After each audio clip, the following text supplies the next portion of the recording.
జై తెలంగాణ, జై తెలంగాణ, జై సింగరేణి. సింగరేణి కార్మికులందరికీ కూడా హృదయపూర్వకంగా నమస్కారాలు తెలియజేస్తా ఉన్నాను. మీ అందరికీ తెలుసు, ఈ రాష్ట్రంలో ఒక కొత్త రాజకీయ శక్తిగా తెలంగాణ రక్షణ సేన పార్టీ ఆవిర్భవించింది. మరి తెలంగాణ రక్షణ సేన అంటేనే కార్మికుల పక్షాన, పేదల పక్షాన ఉండేటటువంటి సేన కాబట్టి బొగ్గుబాయి అనేటటువంటి యాత్ర పెట్టుకొని సింగరేణి కార్మికులందరి ఆశీర్వాదం తీసుకోవడానికి మీ దగ్గర రావడం జరిగింది. తెలంగాణ రక్షణ సేనకు సింగరేణి కార్మికుల ఆశీర్వాదం, సపోర్ట్ ఉండాలని వినయపూర్వకంగా మీ అందరిని కూడా నేను కోరుతా ఉన్నాను. వేదిక మీద పెద్దన్న మన ఉద్యమాల అన్న రియాజ్ అహ్మద్ గారు ఉన్నారు. ఈ ప్రాంతం నుంచి, ఉమ్మడి ఆదిలాబాద్ జిల్లా నుంచి ఇదివరకు మంత్రిగా పనిచేసినటువంటి అన్న బోడ జనార్దన్ అన్న గారు ఉన్నారు. వారు కూడా కార్మిక శాఖ మంత్రిగా పనిచేసినారు. అట్లానే పక్క మైన్లోనే ఆర్కే5లో చేసినారు.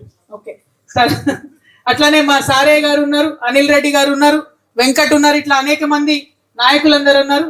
అందరికన్నా ముఖ్యంగా ఈ మైన్లోకి రాగానే నాకు మా సూపర్వైజర్లు ఆడబిడ్డలు ఎదురొచ్చింది. వాళ్ళ కోసం పార్లమెంట్ లో ఆనాడు మేమందరం మాట్లాడి మైనింగ్ ఇంజనీరింగ్ చేసినటువంటి వాళ్ళను సూపర్వైజర్స్ లా మైన్ లోకి దిగే అవకాశం ఇవ్వాలని చెప్పి మాట్లాడినాం. ఇవాళ కళ సాకారమై యూనిఫామ్ వేసుకొని వాళ్ళు వస్తూ ఉంటే నిజంగా చాలా గర్వంగా ఉంది. నేను ఈ మైన్ లో ఉన్నటువంటి ఆఫీసర్లందరికీ విజ్ఞప్తి చేస్తా ఉన్నాను. ఆడబిడ్డలు ఎవరైతే సూపర్వైజర్స్ ఉన్నారో, ఇంకా ఇతర పోస్టులలో ఉన్నారు, చాలా మంది 40-50 మంది దాకా ఆడపిల్లలు ఉన్నారు. వాళ్ళకి ఫెసిలిటీస్ దయచేసి మంచిగా ఇవ్వాలని చెప్పి కోరుతా ఉన్నాను. ఎందుకంటే ఒకటే ఒక రూమ్ ఉంది, నేను చూసిన, చిన్నగా ఉంది చాలా. ఆ రూమ్ లో అన్ని రకాల ఇబ్బందులు ఉంటాయి కాబట్టి కొంచెం ఫెసిలిటీస్ ఆఫీసర్స్ దగ్గరుండి ఆలోచన చేసి ఇవ్వమని కోరుతా ఉన్నా. ఎందుకంటే 127 ఏళ్ల సింగరేణి చరిత్రలో గత 4-5 సంవత్సరాలుగానే ఆడబిడ్డలు వస్తా ఉన్నారు కాబట్టి మంచి ఫెసిలిటీస్ ఇవ్వవలసిందిగా ఆఫీసర్లకు నేను ముందుగా రిక్వెస్ట్ చేస్తా ఉన్నాను. ఆ తర్వాత ఇక మా అన్నదమ్ములు ఉన్నారు. మీ అందరూ ఎప్పటి నుంచో తెలుసు నాకు, ఉద్యమ కాలం నుంచి మన బంధం. తెలంగాణ కోసం కొట్లాడినప్పుడు కలిసి కొట్లాడినాం, అధికారంలో ఉన్నప్పుడు కూడా నిరంతరం మీకోసమే పనిచేసినాం. ఇవాళ రకరకాల కారణాలతోని నేను ప్రత్యేక పార్టీ పెట్టుకొని ప్రతిపక్షంలో ఉన్నా కూడా మీ పక్షాన పనిచేయడానికే మీ దగ్గరికి రావడం జరిగింది. మరి ఇవాళ వస్తా ఉంటే గేట్ కాడ అడ్డుకున్నారు, నిన్న కూడా పోతా ఉంటే గేట్ కాడ అడ్డుకున్నారు. ఎందుకోసం అడ్డుకుంటున్నారంటే భయం పుట్టుకుంది ప్రభుత్వానికి. ఏంది, కార్మికులను సరిగా చూసుకోలేకపోతున్నారు, ఉన్న డబ్బులన్నీ కాంట్రాక్టర్లకు ఇస్తున్నారు. కనీసం మనకు డ్రిల్లింగ్ మెషిన్ కి చిన్న బిట్స్ లేవన్నా, మెషిన్ రిపేర్ ఉందన్నా, ఏ చిన్న అంశం బాగలేదన్నా కూడా బడ్జెట్ లేదని మీకు చెప్తున్నారు, రిపేర్లు చేస్తలేరు, పనిముట్లు ఇస్తలేరు. కానీ కాంట్రాక్టర్లకు ఇవ్వడానికి మాత్రం 100 కోట్లు 1000 కోట్ల రూపాయలు ఉన్నాయి. అవి రెగ్యులర్ గా పేమెంట్స్ అవుతున్నాయి. కానీ మనం ఏదైనా చిన్నది అడిగినా కూడా, చిన్న ఫెసిలిటీ అడిగినా కూడా పాత మెషిన్లే మళ్ళీ రిపేర్ చేసి వాడుకోలే తప్పితే కొత్త మెషిన్లు కొన్నటువంటి పరిస్థితి లేదు. ఈ మెషిన్ పాటు తీయాలి, ఆ మెషిన్ కేయాలి, అది నడిపియాలి. కొన్ని రోజులకు అది ఫెయిల్ అవుతుంది, మళ్ళీ అది తీయాలి, దీనికి వేయాలి, ఇది నడిపియాలి. మీ భద్రత గురించి కానీ, మన యొక్క ఆరోగ్యం గురించి కానీ, ఆఖరికి మనం తాగే మంచినీళ్ళు కూడా ఇచ్చే పరిస్థితి లేదు. మీరు చెప్పండి, సింగరేణి పుట్టింది ఎప్పుడో పుట్టింది. ఆనాడు ఎప్పుడో మైన్ లోపలికి గాలి పంచేటటువంటి ఆక్సిజన్ మెషిన్ వచ్చింది. ఆ మెషిన్లు ఇప్పుడు ప్రపంచవ్యాప్తంగా అత్యాధునిక టెక్నాలజీతోని అద్భుతంగా నడుస్తున్నాయి. కానీ మన దగ్గర మాత్రం అప్పుడెప్పుడో పెట్టిన మెషినే ఉంది. అంటే కనీసం గాలి కానీ నీరు కానీ ఇవ్వకపోతే ఇక యాజమాన్యం ఉంది ఎందుకు అని చెప్పి నేను అడుగుతా ఉన్నా. నిన్న ఇంకో మైన్ దగ్గర పోతే బాటిల్ పట్టుకొని లోపలికి పోతున్నారు. పాపం, మీకుండే పనిముట్లు వేరే ఉంటాయి, మీరు నడవాల్సింది నడవాలి, మీదికెళ్ళి ఇంటికెళ్ళి మంచినీళ్ళ బాటిల్ పట్టుకురావాలంటే మరి కనీసం అది కూడా వేయలేకపోతే సింగరేణి యాజమాన్యం నిజంగా సిగ్గుపడాలి. ఇక్కడ ఉండేటటువంటి ఆఫీసర్స్ అందరికి కూడా నేను హెచ్చరిక చేస్తా ఉన్నా, ఇది మానవ హక్కుల ఉల్లంఘన, కార్మికులదే కాదు, ఇది మానవ హక్కుల ఉల్లంఘన. డెఫినెట్ గా డ్రింకింగ్ వాటర్ బాగుండాలి, ఆక్సిజన్ కరెక్ట్ గా ఉండాలి. ముందు కార్మికులు ఆరోగ్యంగా ఉంటేనే ప్రొడక్షన్ వస్తుంది. కాబట్టి ఆ విషయం మీద యాజమాన్యం దృష్టి పెట్టాలని చెప్పి నేను డిమాండ్ చేస్తా ఉన్నా. మరి అక్కడ గేట్ కాడ పోలీసు వాళ్ళని పెట్టుకొని మమ్మల్ని ఆపుతామంటారు. నేను ఇవాళ ముఖ్యమంత్రి గారిని ఒకటే మాట్లాడుతున్నా, మీరు ప్రతిపక్షంలో ఉన్నప్పుడు మీరు వచ్చి మీటింగ్లు పెట్టలేదా మైన్ మీద? బట్టి గారు వచ్చి మీటింగ్లు పెట్టలేదా మైన్ మీద? అవన్నీ ఎందుకు? రాహుల్ గాంధీ గారు వచ్చి మీటింగ్ పెట్టలేదా మైన్ మీద? డెఫినెట్ గా వస్తారు. ప్రజాప్రతినిధులు అన్నప్పుడు కార్మికులతో ఇంటరాక్ట్ అవ్వడానికి వస్తారు. పని చేసేటటువంటి ప్రదేశంలో ఫెసిలిటీస్ ఎట్లున్నాయో చూడడానికి వస్తారు. మేము ఓన్లీ ఢిల్లీలో కూర్చొని, హైదరాబాద్ లో కూర్చొని చట్టాలు చేస్తే కాదు కదా, ఇక్కడికి వచ్చి చూడాలి, మీ బాధ అర్థం కావాలి. అర్థమైతేనే రేపటి నాడు అది చట్టంగా మారుతుంది, రూల్ గా మారుతుంది, మీకు హెల్ప్ అయ్యే అవకాశం ఉంటుంది. మరి ప్రతిపక్షాలు వస్తూ చూస్తామంటే పోలీసు వాళ్ళని పెట్టుకొని ఎన్ని రోజులు ఉంటారు అధికారంలో? మీ తల్లి కాంగ్రెస్ తోనే కొట్లాడి తెలంగాణ తెచ్చుకున్నాం. ఈ పిల్ల కాంగ్రెస్ తోని కొట్లాడటం పెద్ద విషయం కాదు. ఖచ్చితంగా కొట్లాడతాం. మా కార్మికుల పక్షాన నిలబడతాం. ఇవాళ ఒకటే మాట అడుగుతా ఉన్న యాజమాన్యాన్ని నేను. చాలా మంది, దాదాపుగా 19,000 మంది యంగ్స్టర్స్ అందరు కూడా ఇవాళ జాబ్స్ లోకి వచ్చి అందరు కూడా చదువుకున్న వాళ్ళే, అందరు కూడా చిన్న చిన్న పిల్లలు ఉన్నారు. మరి ఆ చిన్న పిల్లల్ని మీరిచ్చే జీతంలో ఆ ఐటీ పార్క్స్ మీద పోయే మన సగం జీతం పక్కకు పెడితే మళ్ళీ ప్రైవేట్ స్కూల్లో చేర్పియాలంటే ఎంత ఇబ్బంది అవుతుంది? సింగరేణికి ఇన్ఫ్రాస్ట్రక్చర్ ఉంది కదా, స్కూల్స్ ఉన్నాయి కదా, సిబిఐటి సిలబస్ పెట్టి వాటిని మంచిగా చేయొచ్చు కదా. దానికోసం డబ్బులు ఉండవు. ఏరియా హాస్పిటల్ పేరుకుంటాయి, ఎక్కడ మెషిన్లు ఉండవు, ఎక్కడ డాక్టర్లు ఉండదు. దానికోసం డబ్బులు ఉండవు. ఎవరి కోసం డబ్బులు ఉంటాయి? కాంట్రాక్టర్లకు ఇవ్వడానికి డబ్బులు ఉంటాయి, ఆఫీసర్లకు కావాల్సిన వసతులు చేసుకోవడానికి డబ్బులు ఉంటాయి. వర్కర్స్ గురించి వచ్చేటప్పుడు మాత్రం డబ్బులు లేవని చెప్తా ఉన్నారు. ఎక్కడ కూడా లోటు బడ్జెట్ అని చెప్తా ఉన్నారు. ఇది క్వశ్చన్ చేయడానికి వచ్చినాం తప్ప ఇంకొకటి కాదు. ఇక్కడ మళ్ళీ ఒకసారి నేను మీ అందరికి కూడా మనవి చేస్తా ఉన్నా, ఏదేమైనా సరే మీ పక్షాన నిలబడి కొట్లాడడానికే తెలంగాణ రక్షణ సేన వచ్చింది. ఇక్కడ మీ అందరికీ తెలుసు మన ప్రాంతం ఎట్లాంటిది.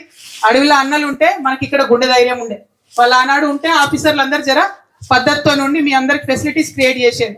ఇలా ఆఫీసర్లు అనుకుంటారు అన్నలందరూ పోయినరు, కార్మికుల గురించి అడిగేటోళ్ళు ఎవరు లేరని.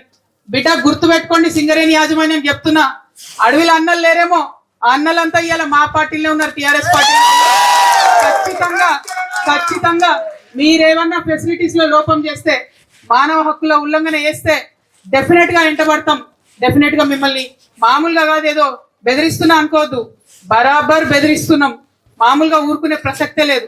లీగల్ గా కూడా చెప్తున్నా, అన్ఫేర్ లేబర్ ప్రాక్టీసెస్ కింద అంతకుముందేమో 500-1000 రూపాయలు జరిమానా ఉంటుండే. ఇప్పుడు కేసు బుక్ చేస్తే మినిమం 50,000 ఉంటది. ఆఫీసర్లకు డిమోషన్ కూడా ఉంటది.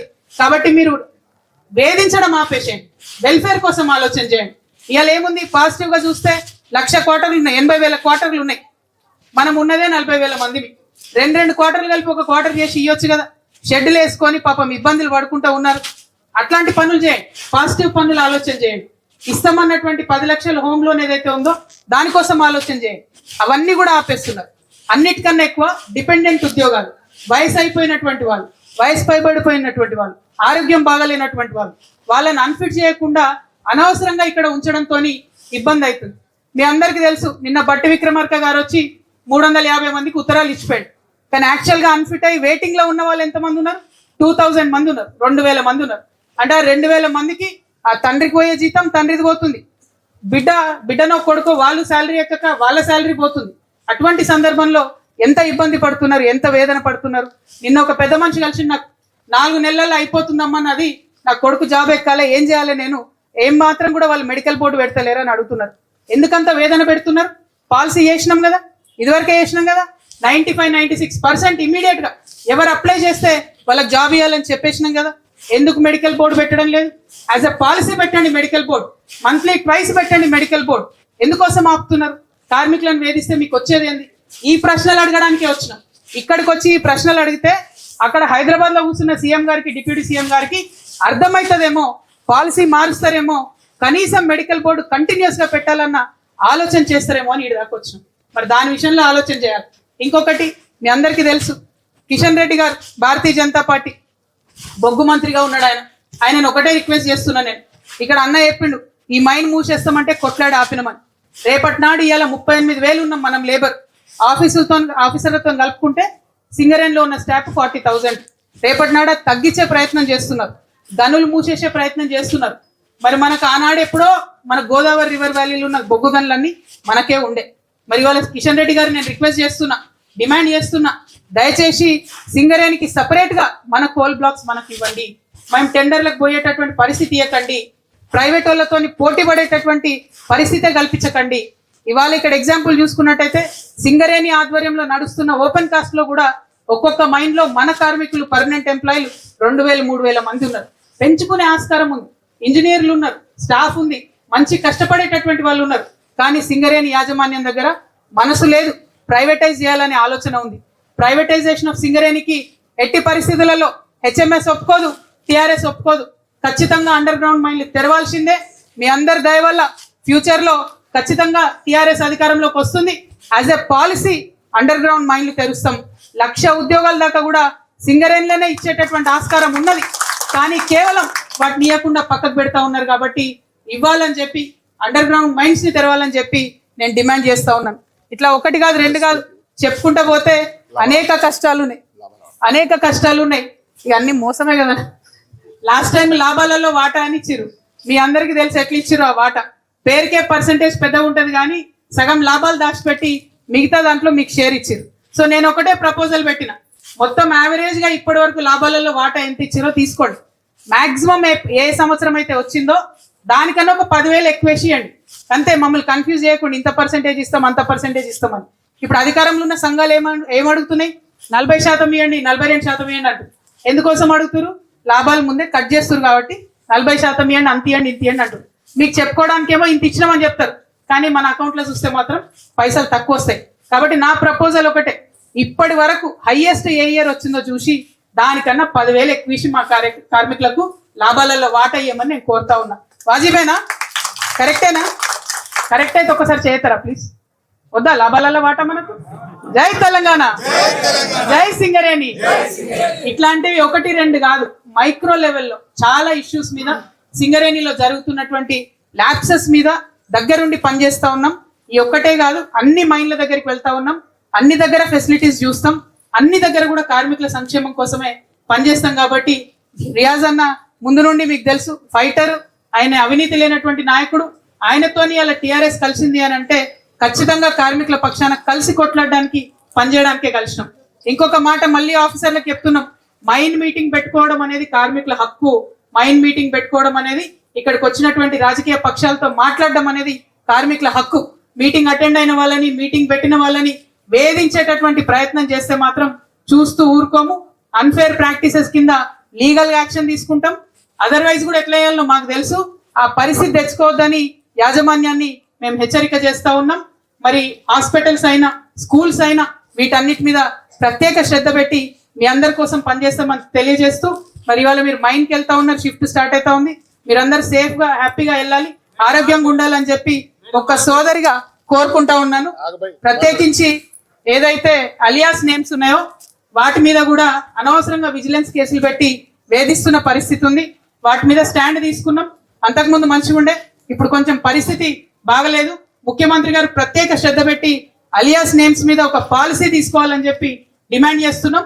ఆ ఇష్యూని కూడా వదిలిపెట్టకుండా పోరాటం చేస్తామని మీ అందరికి తెలియజేస్తూ, మళ్ళీ ఒకసారి ఈ రాష్ట్రంలో పరిస్థితులు మార్చడానికి ఒక కొత్త రాజకీయ శక్తిగా వచ్చినటువంటి టిఆర్ఎస్ పార్టీని ఆశీర్వదించమని, మీకోసం పనిచేస్తున్న హెచ్ఎంఎస్ ని ఆశీర్వదించమని వినమ్రంగా నమస్కరిస్తూ తెలియజేస్తూ, జై తెలంగాణ, జై సింగరేణి, జై తెలంగాణ.